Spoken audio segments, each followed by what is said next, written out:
आप देख रहे हैं कमोडिटी राउंडअप और अब रुक करेंगे एग्री बाजार से जुड़ी हुई खबरों का। और सबसे पहले फोकस करेंगे शुगर पर, क्योंकि डिमांड में कमी के कारण चीनी के दाम मिनिमम सेलिंग प्राइस के करीब बने हुए हैं और देश भर में लॉकडाउन के कारण चीनी की डिमांड में कमी आई है। खासकर इंडस्ट्रियल डिमांड वहां पर खासी कमी देखने को मिली है। इसके अलावा एक्सपोर्ट में भी कमी आते हुए देखी गई है। हालांकि कारोबारियों का मानना है कि लॉकडाउन में ढील के साथ ही चीनी की डिमांड में सुधार की उम्मीद है। इसी पर बातचीत करने के लिए हमारे साथ national cooperative sugar factories federation के एमडी प्रकाश नायकनवरे मौजूद हैं। प्रकाश जी नमस्कार, शुक्रिया आपने समय दिया। पहले तो इनफैक्ट प्राइसेस पर आपका आउटलुक ले, उससे पहले डिमांड को लेकर बताइए क्या सिनेरियो बन रहा है, क्या आउटलुक है यहाँ से। जो लॉकडाउन में थोड़ी ढील मिली है उसके बाद क्या होप्स है कि इंडस्ट्रियल डिमांड यहाँ से सुधरेगी?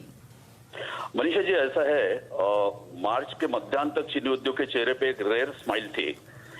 घरेलू बाजार में चीनी के दाम टिके हुए थे, एक्सपोर्ट कैंपेन ने सही रफ्तार पकड़ ली थी, इंटरनेशनल लेवल पे 70 लाख टन का डेफिसिट था और दाम भी मजबूत थे। लेकिन ये कोविड-19 ने पूरा पलट दिया। आइसक्रीम, सॉफ्ट ड्रिंक्स, स्वीटमेट, शादी, त्योहार, इन सब पर बुरा असर आ गया। घरेलू खपत 20 लाख टन से कम हो गई है इस साल, पहली बार ये हो रहा है। एक्सपोर्ट में जरूर कुछ दिक्कतें आई थी, लेकिन हमारी फूड मिनिस्ट्री ने टाइमली इंटरवीन किया और एक्सपोर्ट ने अच्छी रफ्तार पकड़ ली। अभी 42 लाख टन के कॉन्ट्रैक्ट हुए हैं, मेरे ख्याल से 50 लाख टन तक हम जा सकेंगे। 37 लाख टन एक्सपोर्ट भी हो चुकी है। Indonesia, Iran, Malaysia, Afghanistan, Vietnam भी एक मार्केट खुल रहा है। लेकिन आपका जो सवाल है वो उससे सीधा जाने के पहले मैं अब जरा बैलेंस शीट आपके साथ शेयर करना चाहता हूँ। ये बैलेंस शीट काफी डिस्टॉर्ट हो गई है। अब 19-20 का जो ओपनिंग स्टॉक 145 लाख टन था, उसमें प्रोडक्शन एस्टिमेट जो हमारे थे 265 वो सही निकले। तो अवेलेबिलिटी 410 लाख टन में से डोमेस्टिक कंजम्पशन जो आमतौर पे 260 होना चाहिए, वो इस साल सिर्फ 240 तक रुक जाएगा, 20 लाख टन कम हो जाएगा। एक्सपोर्ट 50 लाख टन और ये कम करने के बाद closing stock for 19-20 current season as on 30 September will be 120 lakh ton. अब ये 120 लाख टन हम लेके अगला सीजन शुरू करते हैं तो 300 लाख टन नई चीनी का एक्सपेक्टेशन है, यानी अवेलेबिलिटी रहेगी 420 लाख टन। उसमें डोमेस्टिक खपत 260 लाख टन और 40 लाख टन का एक्सपोर्ट जाने के बाद देखिए मनीषा जी, फिर दोबारा क्लोजिंग स्टॉक अगले साल का 120 ही आ रहा है। तो इस सारे का असर प्राइस पे जरूर पड़ने वाला है। ये आपने जो ऑब्जर्वेशन शेयर किया ये सही है कि एक्सपोर्ट में कुछ सुधार दिख रहा है, लेकिन ये टेम्पररी है क्योंकि ब्राजील बहुत बड़े पैमाने पे चीनी लेके बाजार में उतर रहा है जी। उन्होंने गन्ने का डाइवर्शन शुगर की तरफ against 33%, they are going to do 48% जी। तो ये सारी चीनी बाजार में आएगी तो जून के बाद ये इंटरनेशनल रेट जरूर कम आने वाले हैं। लेकिन ये ख्याल में रखते हुए फूड मिनिस्ट्री और नेशनल फेडरेशन हम साथ में सारी मिलों के पीछे पड़ेगी। कम से कम कॉन्ट्रैक्ट आप मार्च मई एंड तक करा दीजिए ताकि आपको प्राइस की श्योरिटी रह जाएगी। अब आगे चल के एक्सपोर्ट की जो स्कीम है WTO कॉम्पेटेबल स्कीम, वो आगे चल के भी चलनी चाहिए। वो जरूरी है, कम से कम 40-50 लाख टन की। और बफर स्टॉक की जो स्कीम आप 40 लाख टन की है वो भी अगले साल के लिए चलती रहेगी। तो ये दो से राहत हमें जरूर मिलेगी। उसके साथ साथ ये जो चीनी का जो मिनिमम सेलिंग प्राइस है आज की तारीख में 31 पर केजी इरिस्पेक्टिव ऑफ ग्रेड, ये कहीं ना कहीं इसको बढ़ना बहुत जरूरी है। उसके लिए जॉइंट सेक्रेटरी शुगर और सेक्रेटरी नए आए हुए सेक्रेटरी फूड, इन्होंने दो हमारे साथ वीडियो कॉन्फ्रेंसिंग लिया। इसमें हमने ये बात जोर देके रखी है कि MSP में राइस एस ग्रेड का 3450 और 1.5 रुपए के फर्क से स्पेशल और एम में, यानी 3450 for S, 3600 for S1 and 3750 for M grade, ये डिमांड हमने सामने रखी है। और उसके साथ सारे उसको सपोर्टिंग डॉक्यूमेंट दिए कि प्रोडक्शन कॉस्ट के आसपास ही आ रहा है। दूसरी चीज ये ड्यूअल प्राइसिंग की है। इंडस्ट्रियल बायर के लिए जो और घरेलू बाजार के लिए एक ही प्राइस है, उसमें बदलाव आना जरूरी है।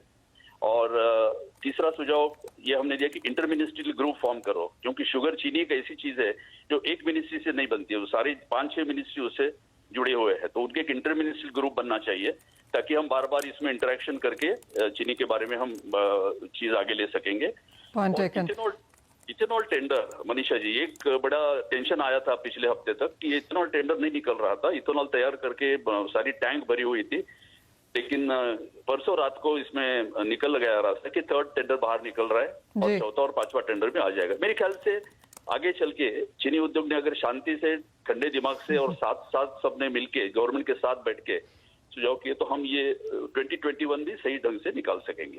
ये एक्चुअली मेरा अगला सवाल प्रकाश जी वही था कि दिक्कतें अभी तक यहाँ पर देखने को मिली हैं। पिछले 2 महीने में लगातार दबाव है। इस महीने की शुरुआत भी थोड़ी सी ढीली हुई थी, लेकिन अब लॉकडाउन सिर्फ भारत में ही नहीं बाकी कंट्रीज में भी खुलने लगा है। आपको क्या लगता है? आपने कहा कि 20 लाख टन इस बार मांग इस पूरे साल में कम होने की उम्मीद है, लेकिन प्राइसेस के आगे जाके सपोर्ट होंगे? और आप यहाँ पर ऑफ कोर्स प्राइसेस बढ़ाने की बात कर रहे हैं, लेकिन अगर एमएसपी नहीं होता तो ये माना जा रहा है कि चीनी के भाव और भी नीचे गिर सकते थे।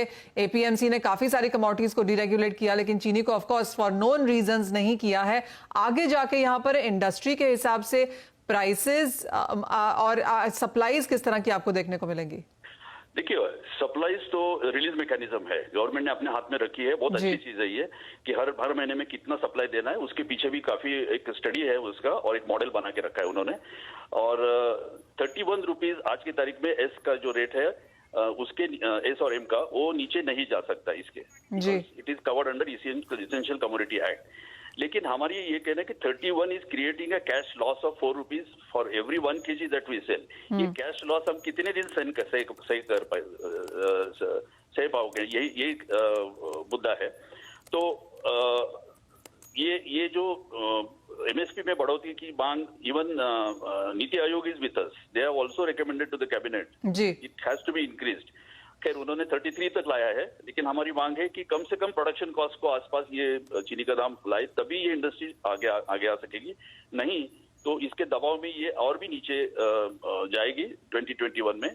मैं ऑप्टिमिस्टिक हूँ, 20-21 सीजन अच्छा जाएगा, लेकिन उसके साथ साथ गवर्नमेंट की पॉलिसी भी उसी रफ्तार से हमारे साथ साथ आनी चाहिए। इसीलिए मैं बार बार ये कह रहा हूँ कि एक इंटर मिनिस्ट्रियल ग्रुप बना के हम बार बार इसके बारे में मिलते रहेंगे, बात करेंगे और डिस्कशन से आगे चलेंगे। और मेरे ख्याल से इसी रास्ते से जाए तो सबका भला। तो बिल्कुल, क्यों अगर शुगर इंडस्ट्री को प्रोटेक्ट करना है तो कोशिश यही करनी होगी कि जो प्रोडक्शन कॉस्ट है शुगर मिलों की, उस पर एटलीस्ट उस प्राइसेस पर एटलीस्ट चीनी की सेल हो। लेकिन हाँ, होप्स यही है कि जो वित्त वर्ष है FY20 FY21 ये बेहतर रह सकता है, थोड़ा सुधार यहाँ पर दिख सकता है।